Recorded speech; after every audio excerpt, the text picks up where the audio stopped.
alto dos Andes peruanos, véus de neblina envolvem os picos, encobrindo os segredos de uma antiga nação. Houve uma época em que os deuses incas caminhavam entre essas montanhas sagradas, seus poderosos espíritos apoiados pela força de um império. Hoje, em aldeia após aldeia, os povos andinos ainda vivem como o faziam centenas de anos atrás, mas as ruínas de pedra dos incas ainda influenciam suas vidas. Ainda existem mistérios entre essas paredes frágeis. Como uma cultura antiga que sequer conhecia a roda atingiu grandes feitos em astronomia e arquitetura? Por que o espírito dos incas sobrevive, afetando a quase todos que visitam este reino abandonado nas nuvens?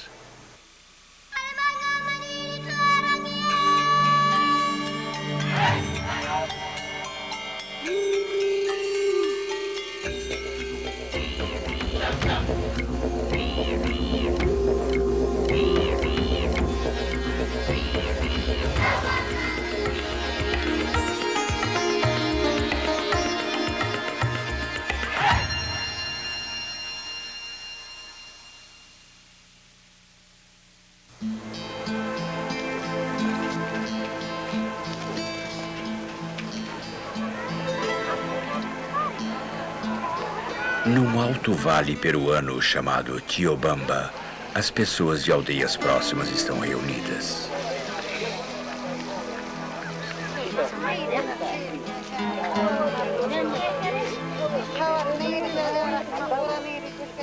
Aqui a seca terra escura atinge as distantes montanhas.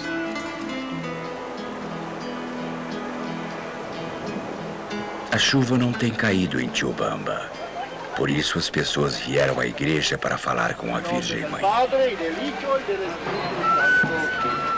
A cadência cristã pode ser familiar, mas outro antigo espírito move-se na entrada. Os nativos também rezam a Ilapa, o deus inca do trovão que traz as chuvas. A procissão segue na direção dos 4 pontos cardeais. Cada direção representa os poderes da natureza: terra, vento, fogo e água.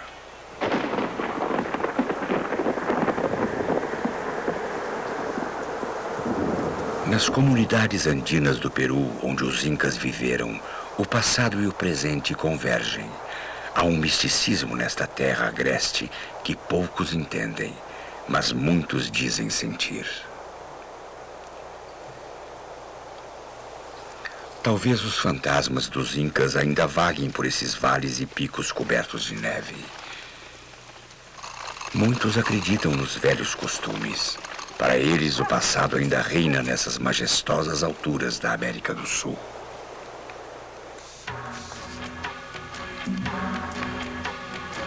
Em seu ápice, durante o século XVI, a civilização inca cobria cerca de 4.000 quilômetros da América do Sul, da costa noroeste do Equador até os Andes chilenos e o noroeste da Argentina. Eles construíram grandes cidades como Machu Picchu, Pisaque, Cusco e Ollantaytambo.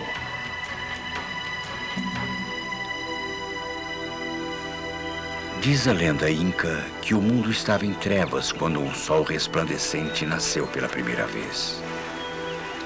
Do sol nasceu o deus inca da criação, o Iracocha.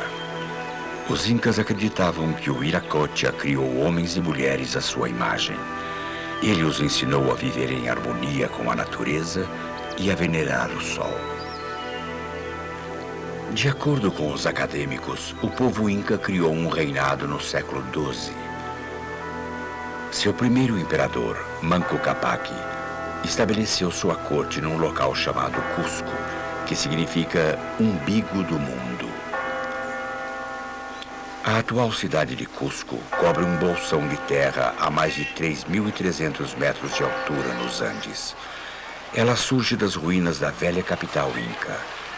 Em suas estreitas ruas, os vestígios de antigos templos são a base das casas e lojas do mundo moderno. Restos dos grandes muros sem argamassa dos Incas agora fazem parte de catedrais e hotéis, uma evidência da força duradoura do império que já existiu.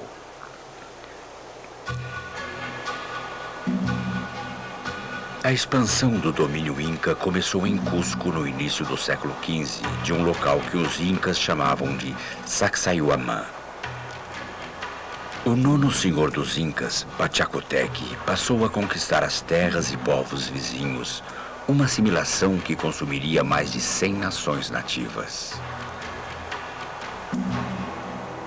Durante o século seguinte, os Incas viveram em paz, plantando seus alimentos e adorando seus deuses.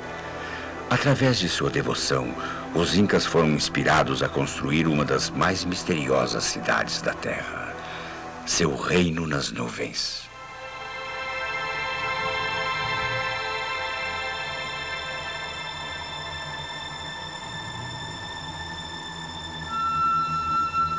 Uma civilização silenciou. Após mais de 400 anos de ventos, chuvas e terremotos, somente algumas ruínas de pedra ficaram para contar a história dos Incas.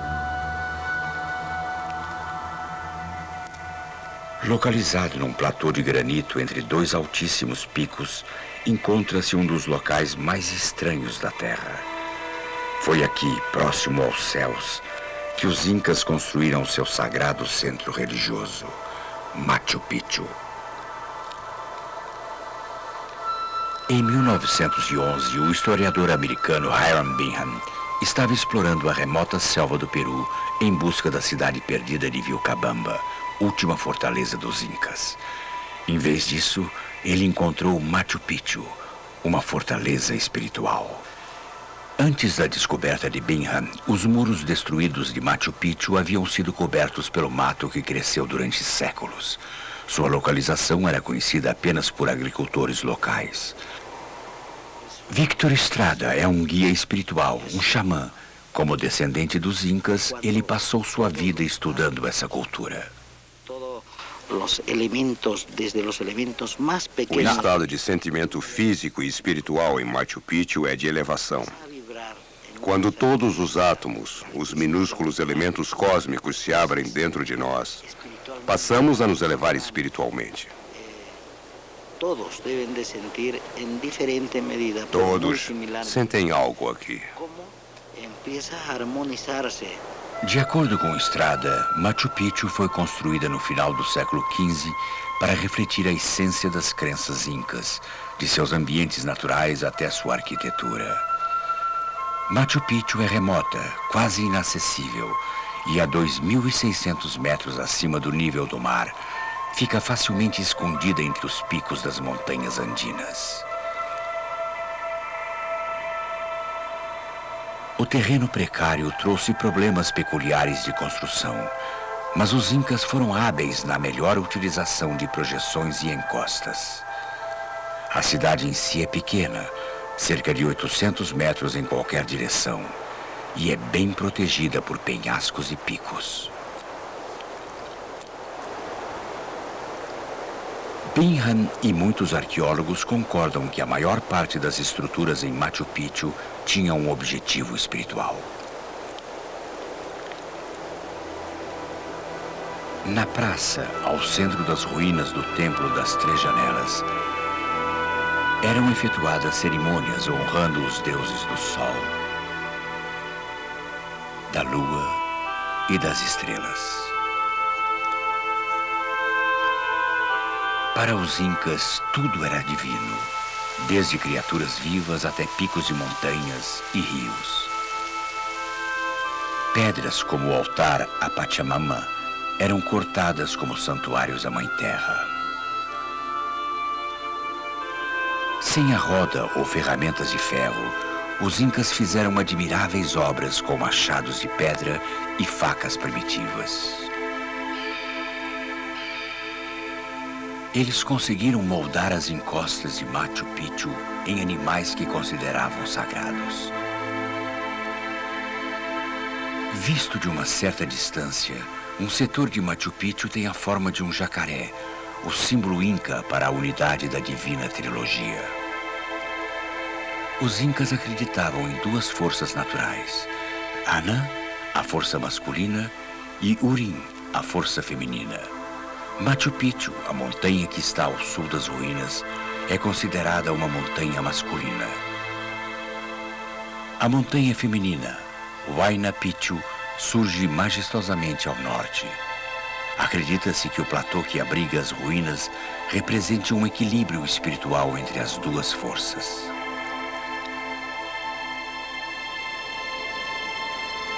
Evidências arqueológicas sugerem que Machu Picchu também era um santuário para sacerdotisas incas.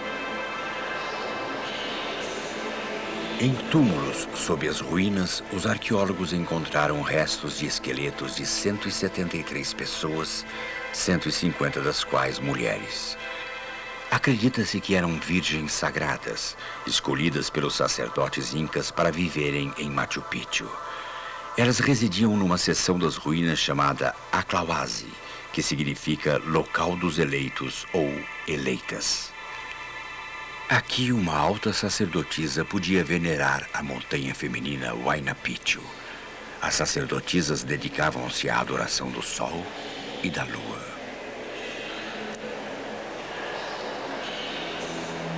Nas décadas após a descoberta de Binhan, centenas de aventureiros têm subido a antiga trilha inca até Machu Picchu todos os anos.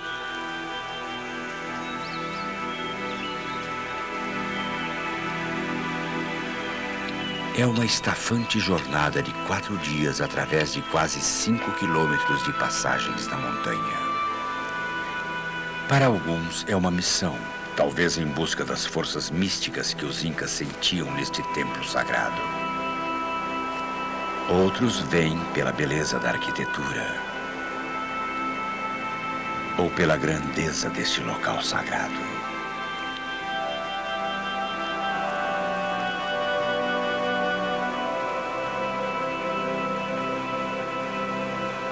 Para a maioria que vem aqui, é difícil imaginar como os incas podiam construir estruturas tão precisas no alto dos Andes. Mas desde as encostas de pedra de Sacsayhuamán até os observatórios astronômicos de Pisaque e Ollantaytambo, as ruínas guardam os segredos dos feitos incas em arquitetura e astronomia.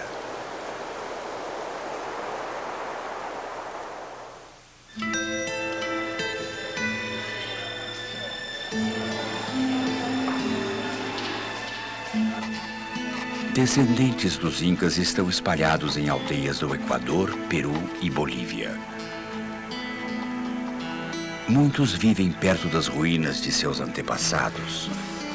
Como os incas, eles acreditam que esses locais possuem uma energia positiva, uma força sobrenatural que os orienta e protege.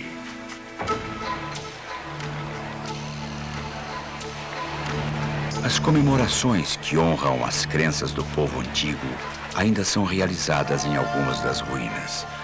Cercados pelas gigantescas pedras de Sacsayhuamán, em Cusco, os descendentes comemoram o solstício de inverno todos os anos com um festival chamado Inti Raymi, ou a Festa do Sol. A maior parte das pedras que antes simbolizavam Sacsayhuamán já se foi. Elas foram roubadas há muito tempo para servirem de fundações a casas e lojas em Cusco. Entre as que restaram, muitas chegam a 5 metros de altura e a maior parte pesa várias toneladas. Acredita-se que os incas trouxeram essas pedras gigantes a Sacsayhuamán para construir seu templo na montanha. Algumas teorias sugerem que elas foram roladas até aqui em troncos, puxadas por milhares de operários, usando cordas feitas de couro de lhama. Embora tais feitos desafiem nossa imaginação, feitos ainda maiores ocorreram no Vale Sagrado do Peru, uma fértil faixa de terra a menos de 80 quilômetros de Cusco. Muitos acreditam que este seja o coração espiritual do Império Inca.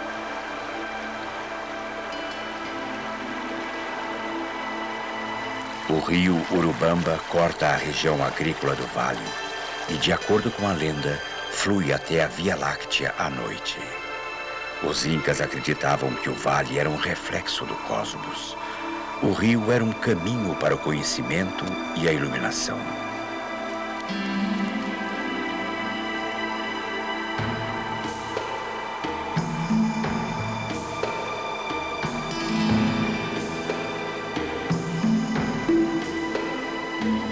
Os três principais observatórios do Vale Sagrado são Machu Picchu, Ollantaytambo e Pisaki.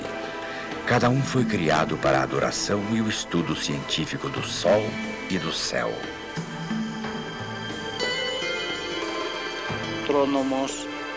Os astrônomos, matemáticos e acadêmicos, todos sábios, vinham aqui em épocas especiais para efetuar certos cálculos.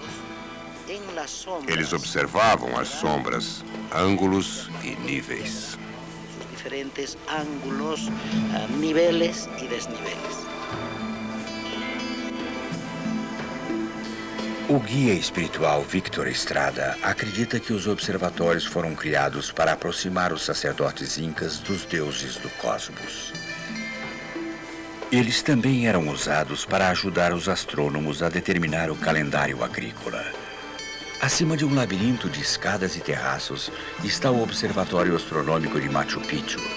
Em seu centro há uma curiosa pedra, Intihuatana, comprovadamente um instrumento de alta precisão para medir o tempo e prever as estações. Intihuatana, que significa posto avançado do Sol, é parte da lenda inca. Acredita-se que os incas realizavam aqui uma cerimônia anual, em 21 de junho, o solstício de inverno.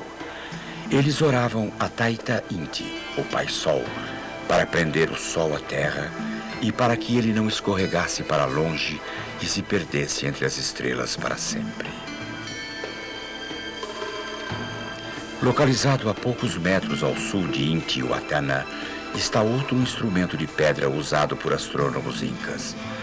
Alinhado à constelação do Cruzeiro do Sul, é quase tão preciso quanto uma bússola moderna. A importância que os incas davam ao céu era tanto espiritual como prática. Do observatório em Pisaki, sacerdotes astrônomos podiam mapear os movimentos do Sol, Lua e estrelas com precisão suficiente para prever as estações. Isso os ajudava a determinar a época de plantio e colheita de suas safras. Evidências arqueológicas indicam que os edifícios em Pisaki eram templos e casas para os matemáticos, astrônomos e sacerdotes que viviam aqui.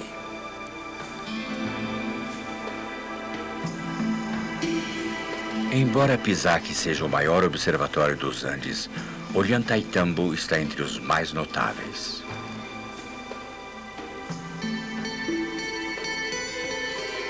A teoria é que os incas estudavam uma combinação de sombras e ângulos nesta rocha escavada à mão para mapear o céu noturno e as estações. No ponto mais alto das ruínas de Ollantaytambo está o Templo de Pachamama. Dedicado à Mãe Terra, contém o maior altar já descoberto. Um único bloco de pedra ergue-se a quase 5 metros de altura e tem mais de 6 metros de extensão. Embora os sacerdotes incas estudassem e orassem para o mundo acima em Ollantaytambo, hoje especula-se que o mundo do vale abaixo era igualmente importante. Com a ajuda de xamãs, arqueólogos peruanos acreditam ter descoberto um grande templo chamado Pecaritambo. Alguns acreditam que seja maior em massa do que as pirâmides do Egito. Do nível térreo, os terraços abaixo de Ollantaytambo parecem pouco mais que faixas de cultura agrícola. Mas de um ponto bem acima do rio Urubamba, podemos ver o contorno de uma pirâmide no solo, equivalente a quase 15 andares de altura. A terra que forma a pirâmide pertence ao povo de Ollantaytambo.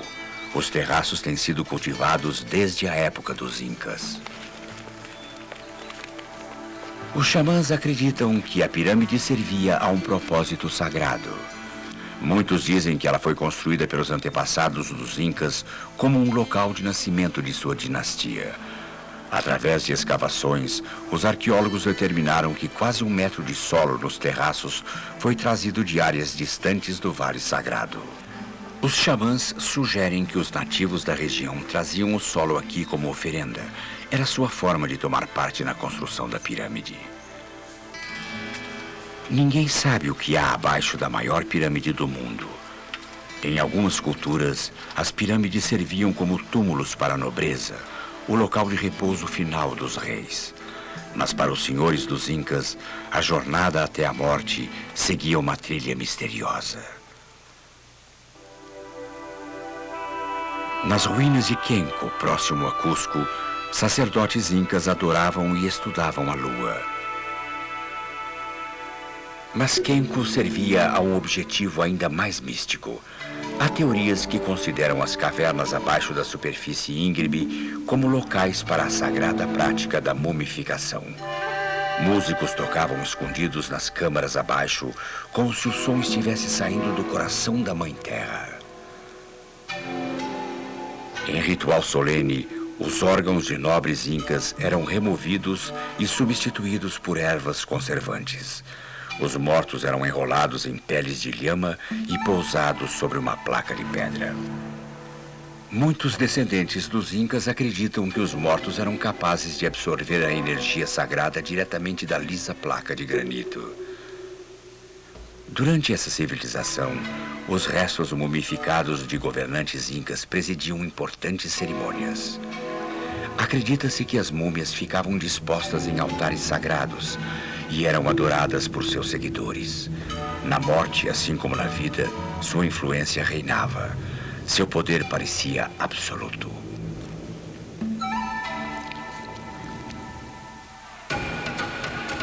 Mas nenhum Inca, morto ou vivo, poderia deter a força do exército espanhol invasor de Francisco Pizarro. Foram 188 homens armados com espadas de aço de Toledo, cavalos e mosquetes que levaram o império à ruína. O ataque espanhol foi rápido e impiedoso, caracterizado pela crueldade e ambição. Eles roubaram tesouros inestimáveis em ouro e prata e os enviaram à Espanha. Os templos de Cusco, os observatórios do Vale Sagrado, Quenco, Pisaque, Ollantaytambo, os poderosos incas caíram mortos ou escravizados. O fim da civilização havia sido profetizado muito tempo antes pelo Deus Criador, Huiracocha. Mas é duvidoso que os incas soubessem o quão devastador seria o seu fim. Mais de 90% dos incas, cerca de 10 milhões de pessoas, morreram pela espada ou doenças. Ao final do século XVI, só restavam ruínas. O eclipse do sol estava completo. Taita Inti chegara a seu final. Hoje, nas igrejas de Cusco, descendentes dos incas entoam orações ao Deus cristão trazido pelos espanhóis. O choque de culturas ainda parece afetar as pessoas nos Andes. Entre os majestosos picos próximos a Machu Picchu, o espírito de Huiracocha sobrevive. Alguns acreditam que os incas vão renascer de seu reino nas nuvens. Assim como Pachacutec lutou para criar um império de 100 nações, também este mundo poderá ser vencido por novas forças. É a profecia dos incas.